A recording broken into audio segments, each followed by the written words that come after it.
नमस्कार, मैं हूं आशीष कुमार सिंह और आज हम बात करेंगे जनसत्ता दल के राष्ट्रीय अध्यक्ष और कुंडा से मौजूदा विधायक राजा रघुराज प्रताप के खिलाफ समाजवादी पार्टी ने कुंडा और बाबागंज में अपना प्रत्याशी उतारने का फैसला किया है। इसमें आपको लग रहा होगा इसमें किसी कौन सी नई बात है। इसमें नई बात यह है कि समाजवादी पार्टी ने 15 साल बाद पहली बार कुंडा और बाबागंज, जहां पर ये कहें कि राजा की बादशाहत चलती है या जहां पे उनका सिक्का चलता है तो ये गलत नहीं होगा, वहां से अपना प्रत्याशी उतारने का फैसला किया है। आखिर ऐसी नौबत क्यों आई कि अखिलेश यादव ने राजा भैया के खिलाफ अपना प्रत्याशी उतारने का फैसला किया, जबकि राजा तो अखिलेश के साथ में भी उनके मंत्रिमंडल का हिस्सा रहे, उनके पिताजी मुलायम सिंह यादव के साथ में भी मंत्रिमंडल का हिस्सा रहे। लेकिन आखिर ऐसी राजा और अखिलेश के बीच दूरियां क्या आ गई? लोगों को मोटे तौर पर लगता है कि राज्यसभा में हुई क्रॉस वोटिंग ही नाराजगी की वजह है। तो चलिए पहले राज्यसभा वाला ही आपको क्लियर कर देते हैं, इसी खबर को पहले समझाने की कोशिश करते हैं। दरअसल राज्यसभा में समाजवादी पार्टी के जो मुखिया होते हैं अखिलेश यादव, वो मायावती से गठबंधन कर लेते हैं और उनके समर्थन की बात कर देते हैं। इसके लिए ये खुद अखिलेश यादव चलकर राजा भैया के घर पर जाते हैं और मायावती के कैंडिडेट को समर्थन की बात करते हैं, जिसमें राजा भैया खुलकर एश्योरेंस नहीं देते हैं कि हम उनका समर्थन करेंगे। हाँ, ये बात जरूर है कि अखिलेश यादव की मुलाकात के बाद में राजा भैया एक ट्वीट करते हैं और लिखते हैं कि मैं समाजवादी पार्टी के साथ हूँ, अखिलेश यादव जी के साथ में हूँ, लेकिन मैं बसपा के साथ में नहीं हूँ। चुनाव होता है, जमकर क्रॉस वोटिंग होती है और बहुजन समाजवादी पार्टी का जो कैंडिडेट होता है वो राज्यसभा हार जाता है इलेक्शन में। उसके बाद मायावती एक ट्वीट करती हैं और उसमें ये लिखती हैं कि गुंडा के चक्कर में अगर अखिलेश यादव ना पड़े होते तो बसपा का कैंडिडेट जीत जाता।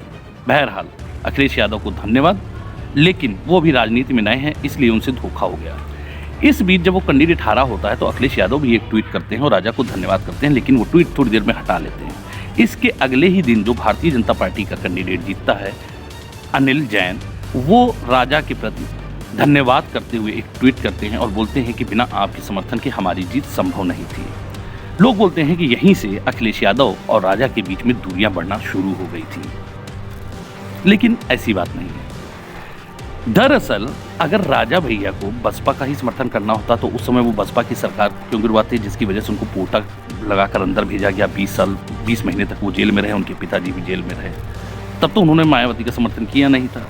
तो आखिर अखिलेश यादव ने कैसे समझ लिया कि इतनी प्रताड़ना झेलने के बावजूद कोई आदमी बसपा का समर्थन कर देगा, और वो भी उस घटना के बाद आज तक मायावती और राजा के बीच में कभी भी एक बार भी बोलचाल भी नहीं रही, या कहें किसी भी तरीके से कोई भी मेल जोल की बात भी नहीं हुई। हालांकि राजा मायावती के खिलाफ बयानबाजी करने से हमेशा बचते भी रहे।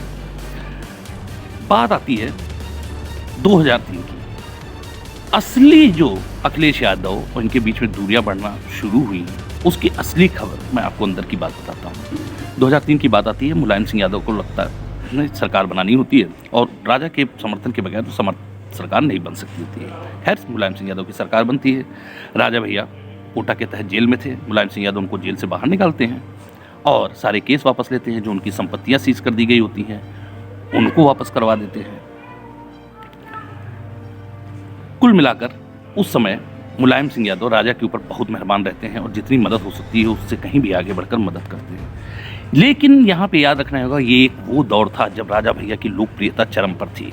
उस दौरान अगर राजा भैया कहीं अपनी पार्टी बना लेते, तो जैसा लोग चाह भी रहे थे, जनभावनाएं भी थी कि राजा भैया एक पार्टी बनाए और राजपूतों के एक बड़े नेता बनकर उभरे, लेकिन राजा उस समय जनता को अनदेखा करते हैं, जनभावनाओं को अनदेखा करते हैं और मुलायम सिंह उमर सिंह के प्रति आदर और कृतज्ञता का भाव लेकर शांत होकर बैठ जाते हैं। यही राजा जो 2019 में अपनी जनसत्ता पार्टी का गठन करते हैं, ये अगर कहीं इन्होंने उस दौरान कर लिया होता तो आज शायद भारतीय राजनीति में उनकी एक अलग भूमिका होती।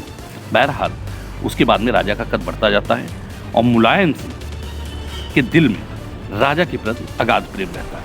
वो कई बार भी दिखा, वो हमेशा बिना राजा के कहे से करते भी नहीं। 2012 का इलेक्शन आता है, उस समय जितनी रैलियां मुलायम सिंह यादव ने की होंगी या शिवपाल ने की होंगी, अखिलेश यादव ने की होंगी, उससे कहीं कुछ ही कम भले ही राजा ने की हों, लेकिन उतनी ही रैलियां की थी। 5 जो समाजवादी पार्टी के स्टार कैंपेनर थे उनमें से राजा भैया एक थे। जितनी भी ठाकुर बाहुल्य सीटें थी वहाँ पे राजा भैया को हेलीकॉप्टर के जरिए रैली करवाई गई थी। खैर सरकार बनती है। इसमें एक चीज़ और जोड़ना चाहूँगा कि इस दौरान जो 2012 का इलेक्शन होता है, राजा भैया कम से कम 30 विधायकों को टिकट दिलवाते हैं, जिनको समाजवादी पार्टी चाहती नहीं थी। नेताजी भी सहमत नहीं होते हैं, लेकिन राजा भैया अपने दबाव से कहलवाकर और मुलायम सिंह यादव उनकी सुनते भी थे, उन 30 को दिया जाता है। उसमें से 90% विधायक जीत कर चले जाते हैं। इससे राजा का कद और मजबूत हो जाता है।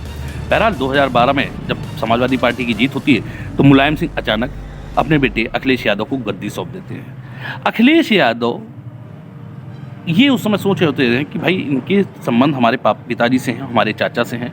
अखिलेश यादव के दिमाग में कुछ और ही चल रहा होता है, तो वो कमज़ोर करने की शुरुआत से ही फिराक में रहते हैं और शुरुआत में अपने मंत्रिमंडल में राजा को लेना नहीं चाहते, क्योंकि राजा के समर्थक इतने विधायक जीत कर आए थे और उसमें शिवपाल यादव भी थे, मुलायम सिंह यादव की भी चल रही थी।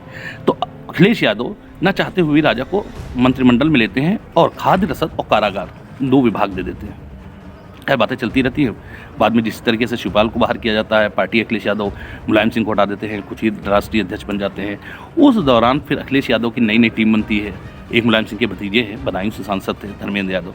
तो इन सबको तो ये सब कुछ विरासत में मिला। इन्होंने तो कोई संगठन पार्टी के लिए मेहनत की नहीं थी। भाई शिवपाल की बात करें या रामगोपाल की बात करें, मुलायम सिंह यादव की बात करें, तो इन्होंने तो मेहनत कर पार्टी खड़ी की थी। लेकिन अखिलेश यादव या धर्मेंद्र यादव, इनको तो सबको विरासत में मिला था।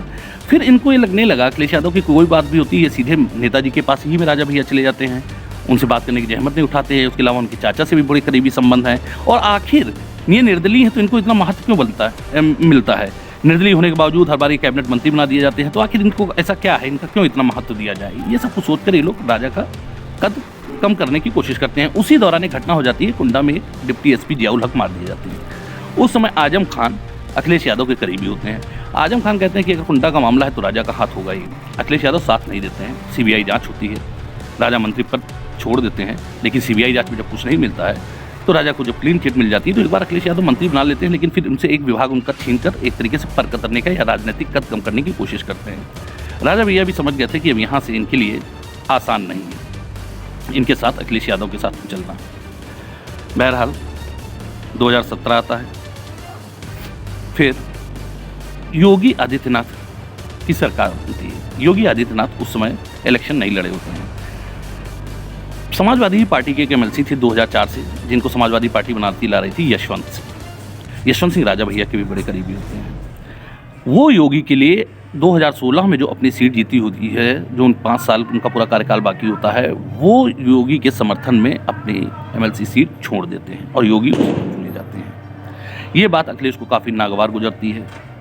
दूसरा, इसी दौरान जब राजा नई पार्टी बना देते हैं, उसके बाद में वो हाल ही में एक बार जब वहाँ दौरे पर गए होते हैं तो उन्होंने ये बोलते हैं कि हम योगी के खिलाफ अपना प्रत्याशी नहीं उतार देंगे। ये आग में घी का काम अखिलेश यादव के लिए।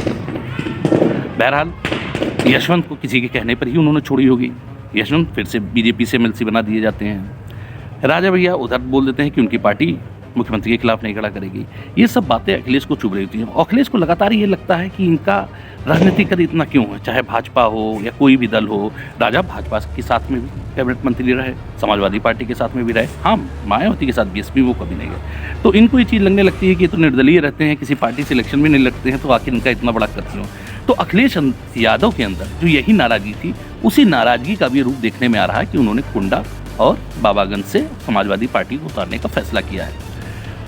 एक बात तो सही है कि राजा भैया को वहाँ से हमेशा कोई चुनौती अपनी विधानसभा सीटों पर देने वाला नहीं था, लेकिन समाजवादी पार्टी के कैंडिडेट उतरने से कहीं ना कहीं राजा को इस बार मेहनत तो अपनी विधानसभा में करनी पड़ेगी, ये बात तय है।